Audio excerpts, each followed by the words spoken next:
दोस्तों, मेरा नाम है कुमकुम बिनवाल। कल से हम न्यूज़ चैनल्स के एग्जिट पोल पर बात कर रहे हैं, उनकी गलतियां निकाल रहे हैं, उनके प्लस पॉइंट्स बता रहे हैं। एक एंटरटेनमेंट का ज़रिया तो होते ही है न्यूज़ चैनल्स के एग्जिट पोल, लेकिन जब एग्जिट पोल्स को लेकर बात हो ही रही है दोस्तों, तो फिर क्यों ना हर तरह के एग्जिट पोल्स पर बात की जाए। कुछ यूट्यूब चैनल्स के एग्जिट पोल्स पर भी आज हम बात करने वाले हैं, क्योंकि जो एग्जिट पोल टीवी वाले दिखा रहे हैं और जो एग्जिट पोल यूट्यूब वाले दिखा रहे हैं, उनमें इतना भयानक ही नहीं, मैं तो कहूँगी ज़बरदस्त फ़र्क है, ज़बरदस्त। दोस्तों, सबसे पहले मैं चाहती हूँ डीबी लाइव का आप ये एग्जिट पोल देखिए। डीबी लाइव यूट्यूब चैनल्स में व्यूअरशिप के मामले में सबसे टॉप का चैनल माना जाता है।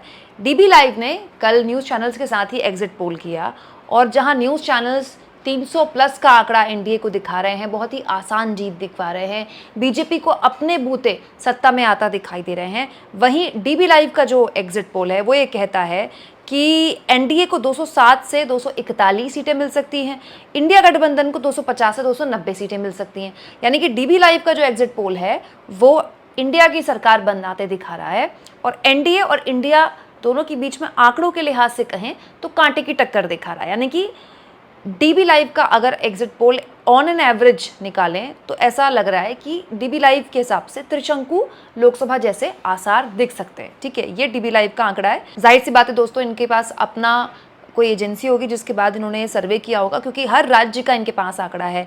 केरल में, राजस्थान में इंडिया गठबंधन को 6 से 8 सीटें ये देता हुआ दिखाई दे रहा है। गुजरात में 1 से 3 सीटें हैं, जबकि गुजरात में लगभग हर एग्जिट पोल ये कहता है कि 14 और 19 की तरह 24 में भी बीजेपी क्लीन स्वीप करेगी। इसके अलावा कर्नाटक में इंडिया गठबंधन को 18 से 20 सीटें डीबी लाइव दे रहा है, जबकि कर्नाटक में तमाम दूसरे टीवी चैनल्स के एग्जिट पोल कह रहे हैं कि प्रज्वल रेवन्ना वाला मामला कोई खास ऐसा नुकसान नहीं कर पाएगा कर्नाटक में, बल्कि प्रज्वल रेवन्ना खुद भी जीत रहे हैं। हालांकि प्रज्वल रेवन्ना का जीतना लगभग तय ही माना जा रहा था। इसके अलावा दोस्तों, मध्य प्रदेश में 3 से 5 सीटें डीबी लाइव का ये एग्जिट पोल देता है, जबकि इंडिया गठबंधन के हिसाब से अगर एमपी में कोई एक सीट आई तो वो छिंदवाड़ा की ही सीट आएगी। बिहार में अभी तक जितने भी एग्जिट पोल न्यूज़ चैनल्स के रहे, उन्होंने एनडीए को बढ़त दी है, लेकिन बिहार में इंडिया गठबंधन को बढ़त दे रहा है डीबी लाइव, और महाराष्ट्र में भी इंडिया गठबंधन को ही बढ़त दे रहा है।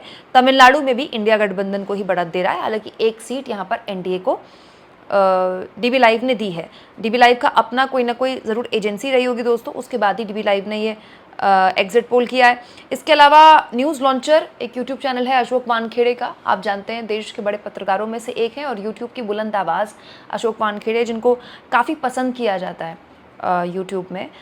उनका चैनल है न्यूज़ लॉन्चर। अब देखिए, इनके चैनल में भी कांटे की टक्कर जैसी स्थिति ही दिखाई दी है। इंडिया गठबंधन को 285 सीटें इनके यूट्यूब चैनल ने दी है, और एनडीए को 222 सीटें और अदर्स को 36 सीटें। कर्नाटक में ये भी इंडिया गठबंधन को एज बता रहे हैं बाकी चैनल्स से हटकर, और बाकी राज्यों में भी इंडिया गठबंधन को एज बता रहे हैं। तो ये दो बिल्कुल अलग अलग तरह के आंकड़े हैं दोस्तों, जो दोनों ही आंकड़ों का अगर एवरेज निकालें तो ऐसा लगता है जैसे ये जो यूट्यूबर्स हैं ये त्रिशंकु लोकसभा जैसे हालात बनने के आसार जाहिर कर रहे हैं। वहीं डिजिटल प्लेटफॉर्म पोल ट्रैकर के भी एग्जिट पोल में इंडिया को 237 से 273 और एनडीए को 229 से 268 सीटें दी गई। यानी कि यहाँ भी त्रिशंकु लोकसभा जैसे हालात। दोस्तों, अब ये 3 आंकड़े मैंने आपके सामने रख दिए हैं, और इसके अलावा न्यूज़ चैनल्स के आंकड़े भी आपके सामने। आपके हिसाब से कौन सा एग्जिट पोल 4 जून के नतीजों में ज़्यादा क्लोज दिखाई देता है, कमेंट बॉक्स में ज़रूर लिखें, और जितना हो सके चैनल को शेयर करें, सब्सक्राइब करें, और थैंक्स और ज्वाइन के ऑप्शन से अगर आप चाहें तो कुछ आर्थिक मदद भी चैनल की ज़रूर करें।